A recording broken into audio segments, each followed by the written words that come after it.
Hello students, today we will continue chapter second that is nutrition in animals। यानी हम जो पहले जो चैप्टर पढ़ रहे थे उसी का पार्ट फोर्थ हम पढ़ने वाले हैं। हमने पिछले जो वीडियो था उसके अंदर या पार्ट सेकंड या थर्ड के अंदर हमने पढ़े थे एलिमेंट्री कैनाल के जो पार्ट्स होते हैं ह्यूमंस के अंदर, जैसे माउथ या buccal cavity, food pipe, stomach, small intestine के बारे में हमने पढ़ लिया था। उसके अंदर स्मॉल इंटेस्टाइन के अंदर हमने पढ़ा था कि जो स्मॉल इंटेस्टाइन होता है वो लीवर और पैंक्रियास से निकलने वाले सिक्रीशंस को रिसीव करता है, यानी उससे जो जूसेस या उससे जो सिक्रीशन निकलते हैं उनको वो रिसीव करता है स्मॉल इंटेस्टाइन। तो इसके अंदर लीवर और पैंक्रियास का भी स्पेशल रोल होता है। तो इसके लिए हमें लीवर और पैंक्रियास के बारे में भी पढ़ना पड़ेगा कि ये क्या होते हैं, किस तरह के ग्लैंड होते हैं। तो first we read about liver, a reddish brown gland in the upper part of the abdomen. Liver जो होता है वो एक रेडिश ब्राउन कलर की ग्रंथि है, रेड या ब्राउन कलर की ग्लैंड होती है जो कि एब्डोमेन यानी हमारे पेट के ऊपर वाले पार्ट में प्रेजेंट होती है। It is the largest gland of our body. और ये भी याद रखने वाली चीज़ है कि लीवर जो है वो हमारी बॉडी की सबसे बड़ी ग्लैंड है, यानी लार्जेस्ट ग्लैंड है। It secretes bile juices stored in the sac called gall bladder. इससे जो जूस निकलते हैं, यानी लीवर्स के अंदर से जो जूसेस या सिक्रीशंस निकलते हैं उनको हम बाइल जूसेस कहते हैं, पित्त भी कह सकते हैं हिंदी में। इनको हम बाइल जूसेस कहते हैं जो कि एक प्रकार के थैले में स्टोर होते हैं, जिनको हम गाल ब्लैडर कहते हैं। जो थैला होता है या सैक जो होता है उसको गाल ब्लैडर कहते हैं। इसके अंदर ये बाइल जूसेस स्टोर रहते हैं which helps in digestion of fat.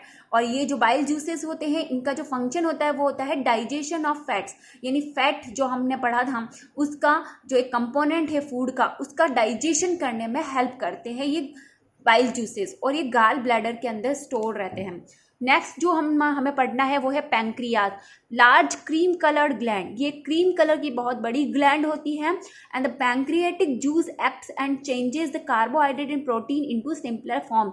यानी पैंक्रियास से निकलने वाले जो जूस होते हैं, जो सिक्रीशंस होते हैं, उनको हम पैंक्रियाटिक जूसेस कह रहे हैं। और उनका जो काम होता है वो होता है कार्बोहाइड्रेट और प्रोटीन जो कंपोनेंट होते हैं फूड के, उनको जो कंपोनेंट होते हैं, हार्ड कंपोनेंट या सॉलिड कंपोनेंट जो होते हैं, उनको सिंपलर कंपोनेंट्स या सिंपलर फॉर्म्स में चेंज करने का काम करते हैं, यानी कॉम्प्लेक्स से सिंपलर फॉर्म्स में चेंज करने का काम करते हैं।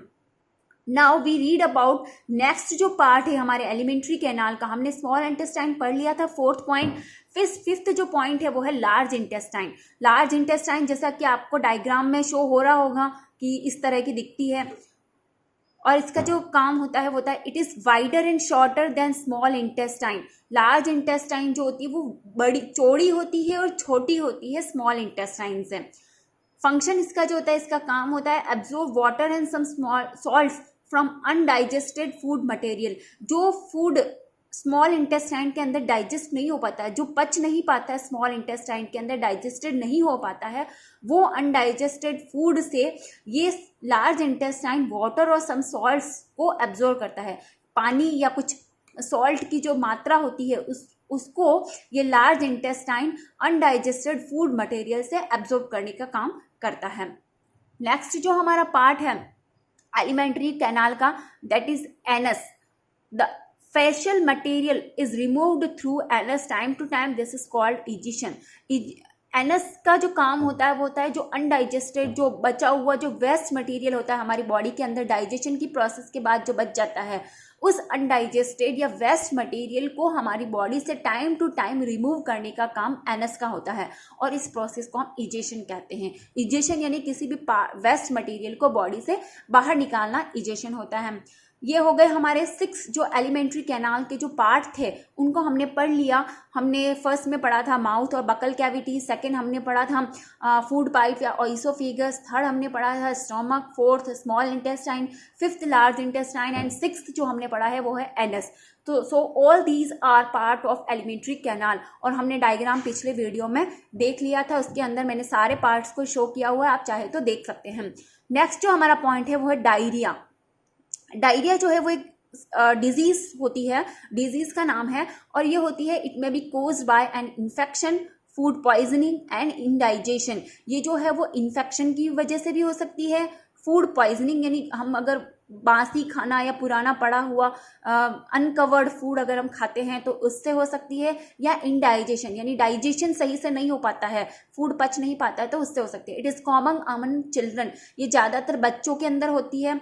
And this is because of excessive loss of water and salt from the body. और इसका कारण जो होता है वो होता है कि हमारी बॉडी के अंदर से एक्सेसिव वाटर जो है वो निकल जाता है। Excessive loss of water and salt, हमारी बॉडी के अंदर जो वाटर होता है और सॉल्ट होता है उसकी बहुत ज़्यादा मात्रा हमारी बॉडी से बाहर निकल जाती है, इसीलिए हमें डायरिया डिजीज हो सकती है। तो इसका जो सॉल्यूशन है वो है ओरल रिहाइड्रेशन सॉल्यूशन, जिसको हम ORS गोल भी कहते हैं, जो गवर्नमेंट हॉस्पिटल में मिलता है। ये जो होता है इसके अंदर क्या करते हैं कि पेशेंट को डॉक्टर के पास ले जाने से पहले पानी के अंदर या बॉइल्ड वाटर जो होता है उसके अंदर एक पिंच, थोड़ी सी चुटकी भर सॉल्ट या शुगर की हम ऐड कर ले और फिर सॉल्यूशन को अगर हम उस पेशेंट को पिला देते हैं तो ये जो प्रोसेस है वो ओरल रिहाइड्रेशन सॉल्यूशन कहलाती है। ये जो ORS गोल कहलाता है और जो गवर्नमेंट हॉस्पिटल में मिल जाता है। नेक्स्ट जो पॉइंट है वो हेल्दी ईटिंग हैबिट, यानी खाना खाने की अच्छी आदतें क्या हो सकती है। हम सभी जानते हैं कि wash your hands and before and after the meal, हमारे हाथ जो है वो खाना खाने से पहले और बाद में हमें अच्छी तरह से धोने चाहिए। टेक बैलेंस्ड डाइट, अच्छा जो बैलेंस्ड डाइट खाना चाहिए उसमें सारे जो कंपोनेंट्स है वो एक बैलेंस के अंदर होना चाहिए। टेक फूड और नीट एंड क्लीन प्लेस, हमें साफ सुथरी जगह पे खाना खाना चाहिए। फ्रेश एंड कवर्ड फूड खाना चाहिए। च्यू फूड थ्रूली, मतलब हमें खाना अच्छी तरह से चबाना चाहिए। Do not eat food more necessary, हमें आवश्यकता से अधिक भोजन नहीं करना चाहिए। नेक्स्ट जो है वो है हमारा वज्रासन। वज्रासन जो है वो एक प्रकार का आसन है जो हमारी बॉडी के अंदर इनडाइजेशन की या एसिडिटी की या गैस की जो प्रॉब्लम होती है उसको दूर करने के लिए हम एक स्पेशल टाइप का योगा कर सकते हैं। इसको हम वज्रासन कहते हैं। ये इसकी जो स्टेप्स है वो इस तरह से है। After 5 minutes of meal lay down, मतलब खाना खाने के 5 मिनट बाद सो जाना चाहिए। एक ब्लैंकेट या कोई भी चादर बिछाकर हमें सोना चाहिए। Sit down by spreading both legs ahead, हमारे जो दोनों लेग्स हैं, पाँव जो है वो दोनों आगे की तरफ फैलाकर हमें बैठना है। Now bend left knee and right knee, that pose of legs move back and upward. इस हमें क्या करना है कि लेफ्ट जो घुटना है और राइट जो घुटना है उसको हमें पीछे की तरफ बेंड कर लेना है और इस तरह से बेंड करना है कि जो लेग्स के पोज पंजे जो है वो पीछे की तरफ हो जाए और ऊपर की तरफ उनका मुंह हो। Join together the toes of both the legs, हमारे दोनों लेग्स के जो टोज हैं, अंगूठे, उनको ज्वाइन करना है। कीप बॉडी स्ट्रेट, हमें बॉडी को स्ट्रेट करना है। Keep your both hands on knee, और हमारे दोनों हाथ घुटनों के ऊपर होने चाहिए। तो ये एक प्रकार की जो पोस्चर है इसमें हमें बैठना है और हमें वज्रासन करना है। तो ये हमारे एसिडिटी और डाइजेशन की प्रॉब्लम्स जो होती है, गैस की जो प्रॉब्लम होती है, उनको दूर करने में हेल्पफुल है।